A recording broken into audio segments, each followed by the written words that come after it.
So this talk is about space avionics and why fourth is necessary going forward. There's a big problem in space, um, and I have asked many people in the space business, many programmers, how do you deal with reprogramming in space? And I typically, and I've said this before in other talks, I'll get a blank stare or a laugh. And I've had um, more talking to more people. I went to the satellite show in Washington D.C. for my company, and I was at the show because I designed a new space computer that I'll show you in a little bit. And I was talking to people about the new space computer I designed, and I would ask them, how do you reprogram in space? And no one, in the Z world can come up with a solution. Now, there is a more complicated solution when you put a second computer that is basically handling the re-JTAGing the computer in space, but it's just really complicated. It's a lot of hardware and very expensive. So there really isn't a good solution to that. So I've come to the conclusion. I've not I felt it for many years, but fourth must get into space again as what's called the command and data handling computer. That's the master computer that runs the spacecraft. So you guys probably heard of the Intuitive Machines mission, which was a couple months ago. And this is an interesting mission. It was the first spacecraft to land on the moon from the United States.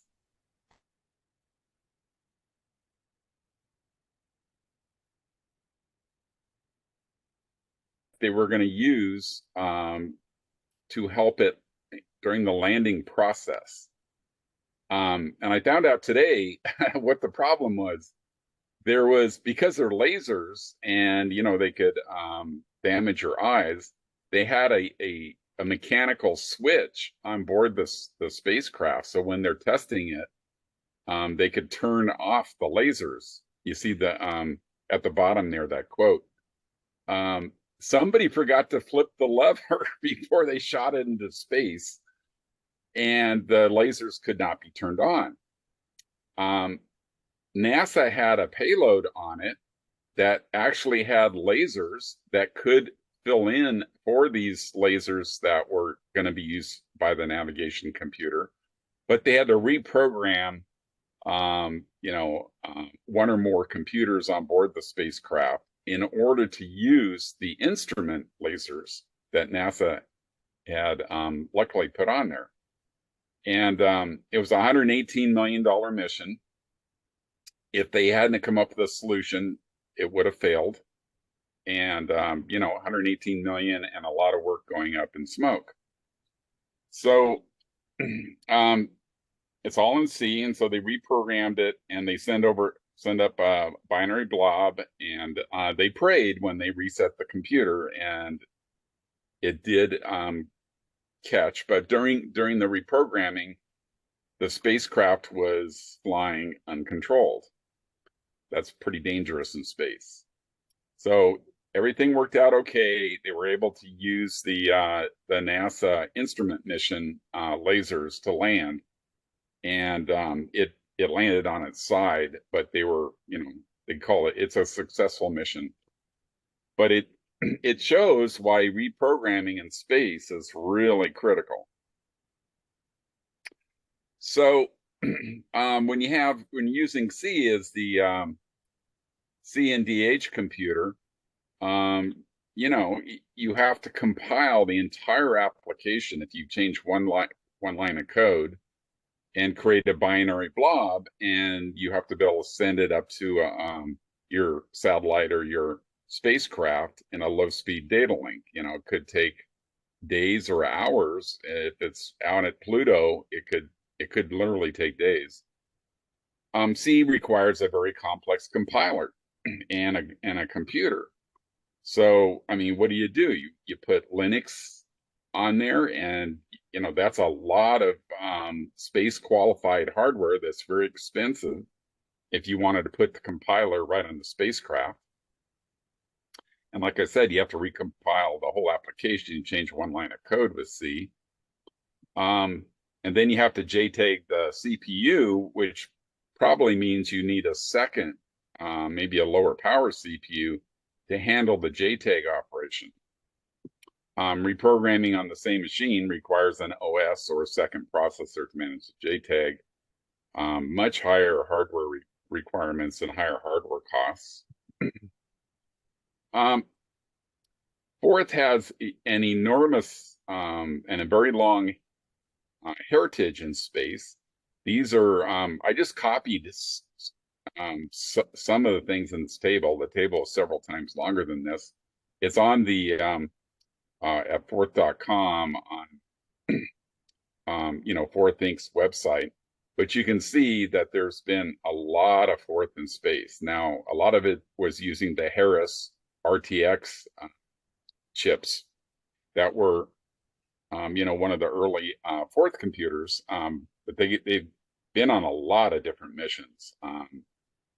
Rosetta Stone is another one, and a bunch of different ones. One of the things in the space business is people look at space heritage. Does your system work in space? Does it have a history in space? So that's one of the reasons why I'm bringing up, the heritage of Forth in space. So Forth is a virtual machine, and it's easily implemented in hardware, either FPGAs or ASICs. The first Forth processor was the NC4000, developed in 1985 by Novix.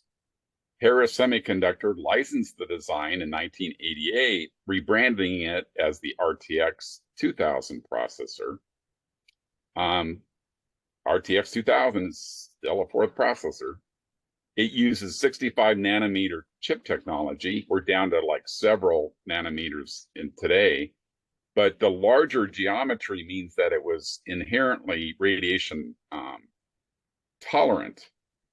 And that's why it found a very nice niche market in space systems. So the Forth processor, the 2000, then the 2010, like I say, were very popular in space systems for over 20 years. Currently, Chuck Morris designed 144 parallel computers on a chip in 2009 and found in green arrays. So that's kind of the history of Forth processors. So here are the Forth chips. We see the green arrays. It's 144 18-bit computers. They have 64 cells of memory, so that's 64 by 18. I'm working with Dimitri on the Core 1 project, and on the space-rated FPGA that I'm using, that's where these numbers came from.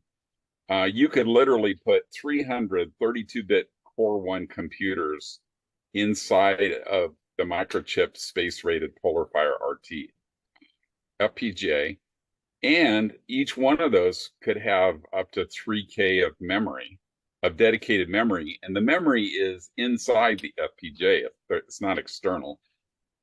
So on the right-hand side, there's a picture of the RTX 2000, which is a single 32-bit Forth computer, and then just below it, the Novix 4000.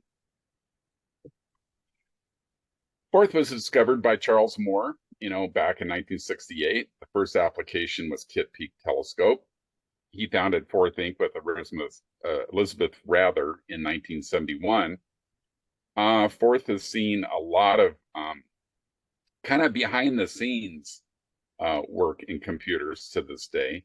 It was called open firmware or open boot. I'm spelled open there.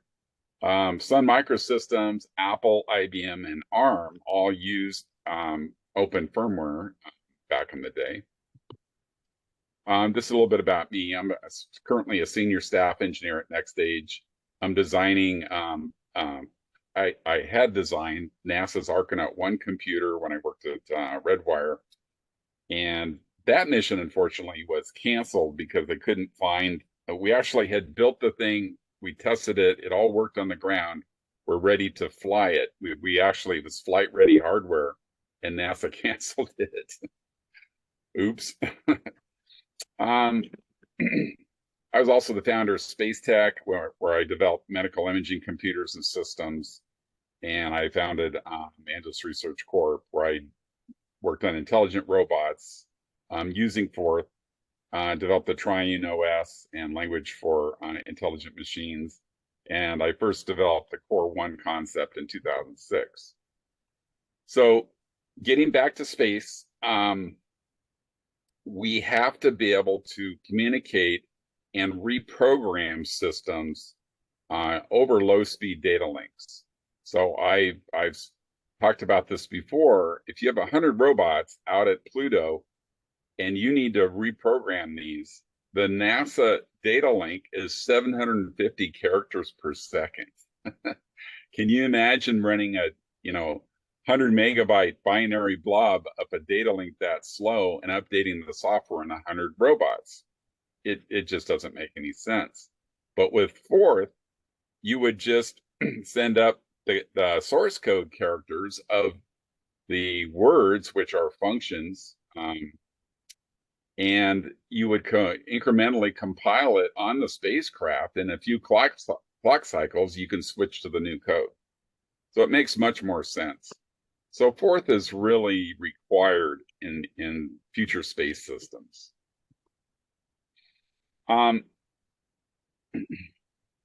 So, the features of Forth that makes it, good for space, it's an English type language, was what you ultimately come up with when you program in Forth.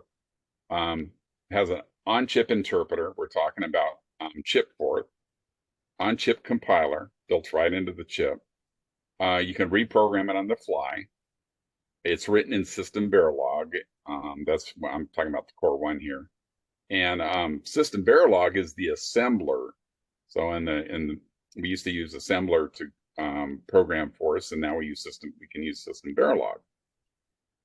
Now, what about using C? We have all that C code out there. Why can't we use it? Well, it's not a problem. Put a RISC-V coprocessor, and the two processors can talk to each other over a 32-bit bus very rapidly, and so you can use all your C code that you've already developed, maybe for an instrument or maybe a star tracker or something like that, and you run that on the RISC-V and let the Forth computer be the command data handling computer that talks to the ground and also does the navigation of the spacecraft.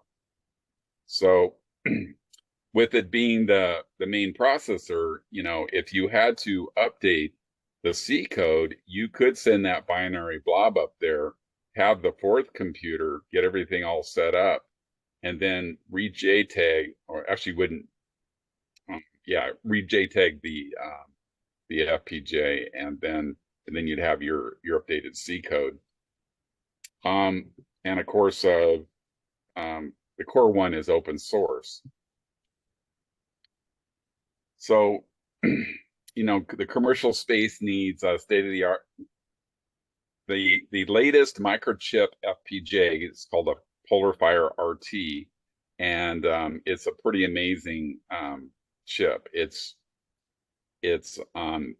SEU, single event upset, pretty much immune to radiation problems. They have a lot of problems with SRAM-based FPGAs. They always are going to bit flip because they're based on SRAM.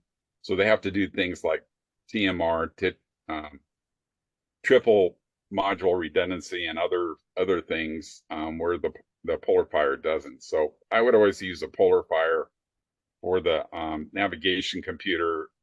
There's some advantages to the SRAM-based Xilinx, for speed of processing, maybe image processing. So I would use it in, say, instruments. I'd put them both on there. But we can, our target is to build a low-cost space computer in the 50K to 90K range, and basically make it SCOTS, which is space COTS, off the shelf. We'd also have a low-cost form fit in function EDU. That's called engineering design unit in space terms. So using just a standard polar fire board that's a lot less expensive, you can develop all your software and it'll be compatible for the flight version and a very modular design. So the core one, which is something I developed with Dimitri, is CISC over RISC engine. That's what it stands for. Its fourth is the RISC engine. We use very high level system Verilog code. It's called behavioral Verilog, and which makes it easy to read and understand the fourth machine. We let the synthesizer build the circuit.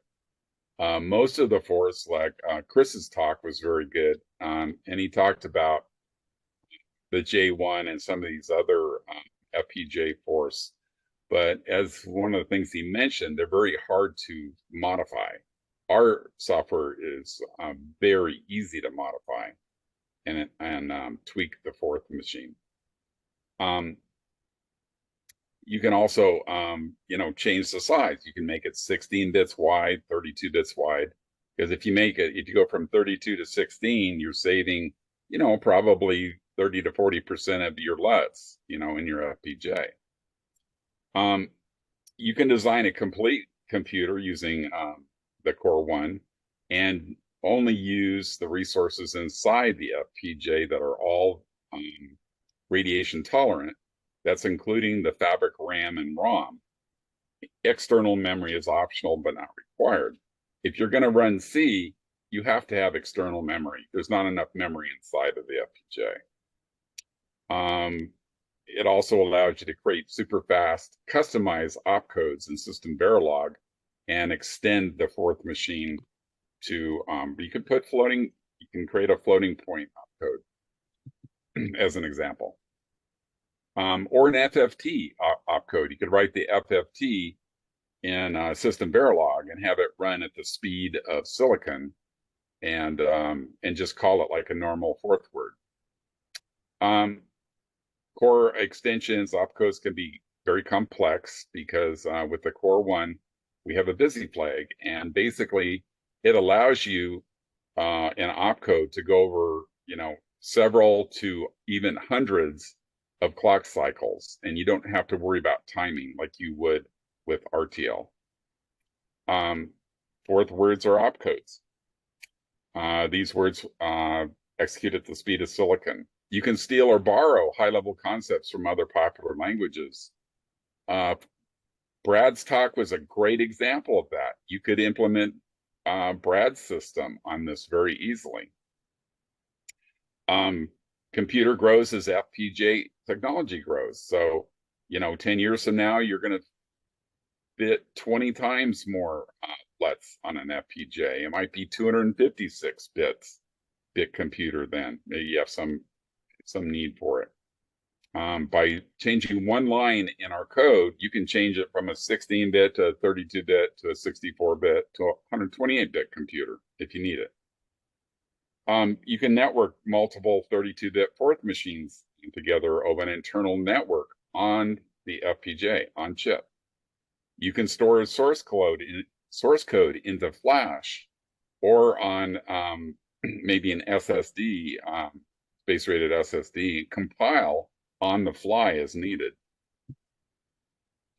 The Triune architecture, which I developed for intelligent machines, will be implemented in the system because RTOSs and time slice multitasking has got a lot of problems. I remember on the Archinaut 1, the software team were all C guys. The first thing they did is they put an RTOS in there, and they were having, because they wrote the C code parsing the packets from the radio. They were dropping bits because they were, if they didn't get the packet parsed in the time frame where they had the time slice, they were losing data and they were having a bunch of trouble. Instead of just, process the thing until the packet is completed, which is what I would do. And using the triune multitasking, that's the way it would work. So different languages like Prolog and other things can be implemented, which Dimitri has already shown how you can implement Prolog in 400 lines of Forth code. So it's really easy to steal and borrow from other languages. I wrote a neural network language in Forth. So here's an example of like a space system with multiple, with the Forth computer and multiple core ones. So the difference between a core one and the Forth computer is the core one is like the RTX 2000. It's a core. It's a processor that can execute code in ROM. Okay. It doesn't have the interpreter and compiler. The Forth computer has the interpreter and compiler. So you really only need one Forth computer inside of your FPGA, and you would tie that to your space radio. And then you can use multiple core ones to do different things inside of the spacecraft. You can make them 16-bit, 32-bit, 64-bit, whatever you need. Now, this is an example of using a 32-bit RISC-V and the Forth computer in the same chip. The RISC-V, needs external memory to operate. The Forth computer doesn't. It can just use the internal memory, both ROM and SRAM, and operate completely inside of the FPGA with just the FPGA's resources. And then the 32-bit RISC-V allows, people to use their C and C++ programs or any program, can run on the RISC-V.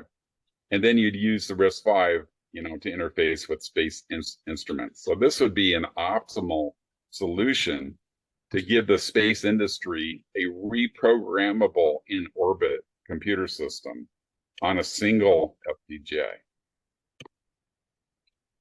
So I work for a small company called NextStage, and there's close to 25 engineers in the company, and we work on a lot of different missions. We have enormous expertise.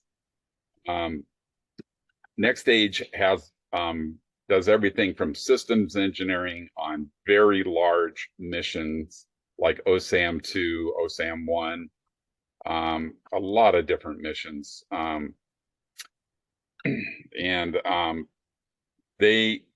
talked to them, and they want to help promote Forth into space. This is the board that I designed, and I actually brought it up, and it worked for the first time. I was able to JTAG it, which I'm very proud of. That was wasn't quite expecting no cuts or jumpers, and I was able to actually program the FPGA. It's 96 by 96 millimeters, so that's about 4 by 4 inches, and that's a CubeSat. So in space terminology, it's called a 1U. So actually 100 millimeter by 100 is called 1U. 100 millimeter by 200 would be 2U. So if you double a dimension, you double the U. And the reason it's 96 is you have to have room for the radiation aluminum shield around it. We're using very high-end connectors. We got two RS-422 ports. We're, of course, using the Microchip PolarFire RT FPGA, which is the latest technology from Microchip. I'm using a 512 by 32-bit high-speed SRAM, and you can put either anything from an 8 gigabit to 120 gigabit flash on it. These are all 100K rad. 100K rad covers 90% of NASA's missions, including on Mars. The flash is about 60K rad. So then there's a compatible board that uses just DigiKey parts but it allows you to build up a system, and they're plug compatible, the space board and the EDU board, low cost EDU board. So you can develop your software in a low cost system, and then you just download it to your flight system and fly it. So basically, I kind of went over that. So these are, some of the features of flight systems. It uses less than 3 watts of power, maybe 5 watts if you're really working the FPGA hard, but it should be like 2 or 3 watts, pretty typical. Spacecraft voltage is 28 volts. We generate these 3 voltages on the board. So the microchip polar fire is the lowest power FPGA in the market, and it's 100K rad. It's SEU immunity. This is really important. So radiation, can cause bit flipping, and it also, what's interesting about radiation, it degrades the silicon over time. So that's what the 100K rad is referencing, is how your silicon degrades. But single event upset, SEU, is something where SRAM or memory, DDR memory or SRAM, is susceptible to bit flipping. And so you have to do things like scrubbing in the background and look for bits that changed, or you have to use TMR. Like on the space shuttle, we had 3 computers that voted on what the next operation would be. So that's called TMR. So it's got, on chip, it's got 30 megabits of SRAM. It's got 56K bits of non-volatile memory, 481,000 LUTs. That's lookup tables in FPGA speak. It's got high-speed SerDes, so it's got a high-speed serial pins right on the FPGA that can go up to 10 gigahertz. And you literally have to use RF cabling to connect the FPGAs together. It's so fast, it's RF. It also has an integrated PCI. So this is kind of an example of a board stack. The top computer would be like for a CubeSat. Remember, the CubeSats were 100 millimeter by 100 millimeter. So the very top picture would show the computer board, and then you create a daughter board, which could be a combo board that has analog, digital, and maybe motor driver chips on it. And that would be a complete space computer for a CubeSat. The bottom one would be something typical if you really wanted a lot of horsepower and a lot of I/O boards, or you want to build a small sat, or you could use it in a larger spacecraft, maybe even a missile guidance system, by stacking these boards, and you can network them together. So here's an example of networking. I've come up with if you guys remember, token networking. So by using a 2-wire twisted pair and throttling back the SerDes down to 250 megahertz, you can use D-sub connectors and have 2 26-gauge wires networking these multiple computer boards together. Here's an example of like a CubeSat. So you see the board,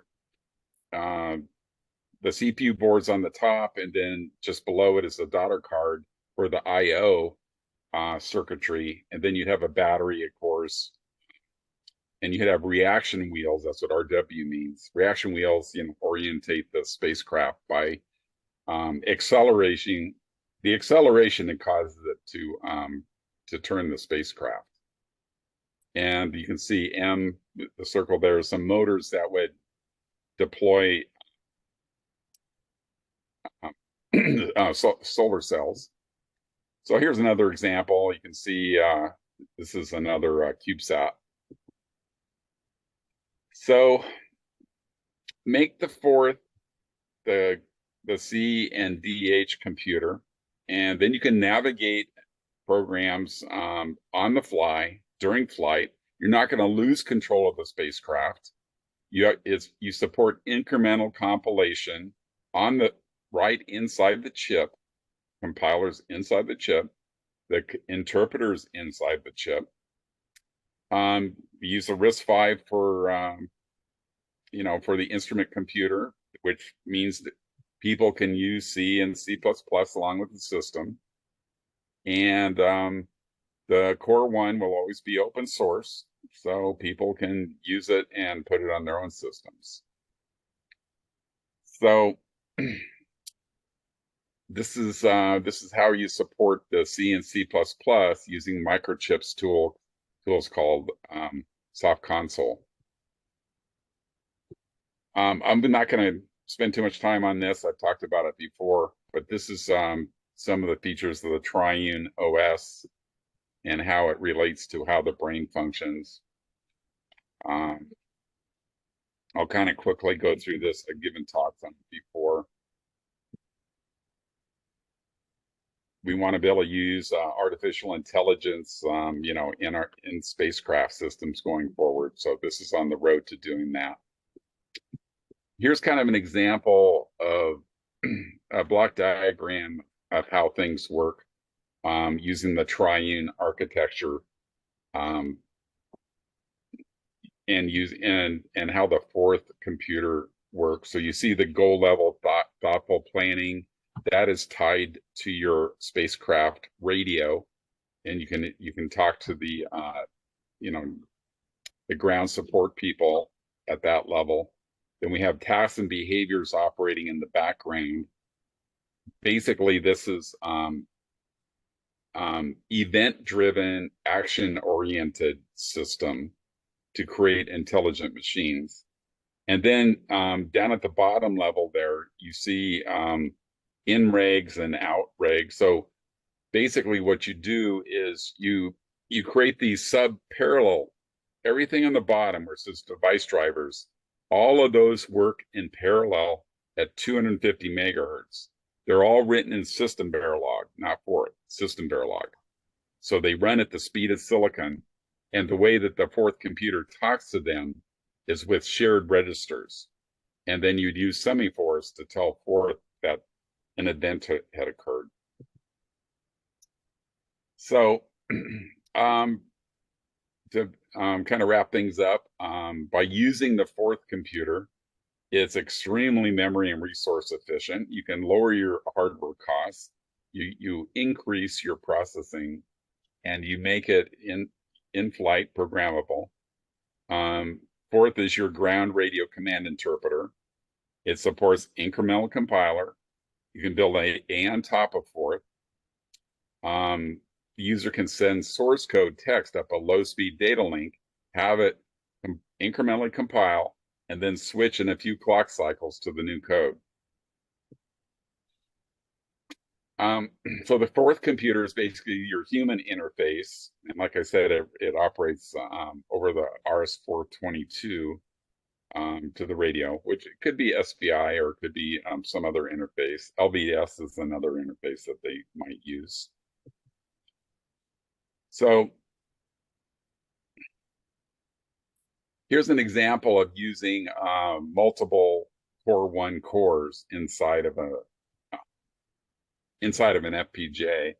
And like I said, you could literally fit 300 of these inside a PolarFire. I would not ever design a system like that.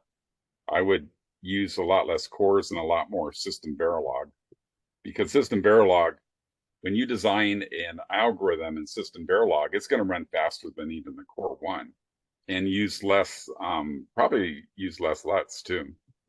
But it does show how you can do massive parallelism. So I have two areas. It's called Aeon Robotics on Facebook, and you can see the Facebook link down there. I encourage you to join. We have like 360 people on it at this point. And I also started a LinkedIn AI group AI and robotics group, and we have 3,400 members, and I have probably close to 1,000 people in the space business on this. We have AI people, and we have a lot of C programmers in the group. So we want to get everybody kind of working together on that. So that's the end of my talk right there. Let's see. Stop sharing. Any questions? Thanks for the talk, Don. It's always interesting to hear what you got going on. I've got a piece of junk floating around space that I got looped in at the last minute, and it's one of many on board with something else. And they did require CAN for their control interface. Is that something Sure. you have opinions about as far as in comparison to 422? Now, in engineering, you figure out what your requirements are and you use the best solution. The interfaces, there's a couple of databases online. If you do a search for space rated components database as an example, and it'll show all kinds of space rated instruments that are off the shelf. And you'll see they'll put the interface down there. It'll say SBI or CAN, LVDS, or 422. So you just need to support everything. I don't really prefer one thing over another. It's whatever I'm interfacing to. And the beautiful thing about an FPGA is it's so easy to instantiate whatever you want. You want SPI, you want CAN, it's like 50 LUTs, out of 500,000. So it's so easy. And FPGAs, like I said, can operate up, process up to 250 million operations per second in Fabric. So when you combine Forth with System Verilog, you have an incredibly fast computer. One of the things I've been very interested in is AI, artificial intelligence, and I can actually see running some of the smaller language models on this Forth computer that Dimitri and I are working on. By the way, we're working on Create Does right now. So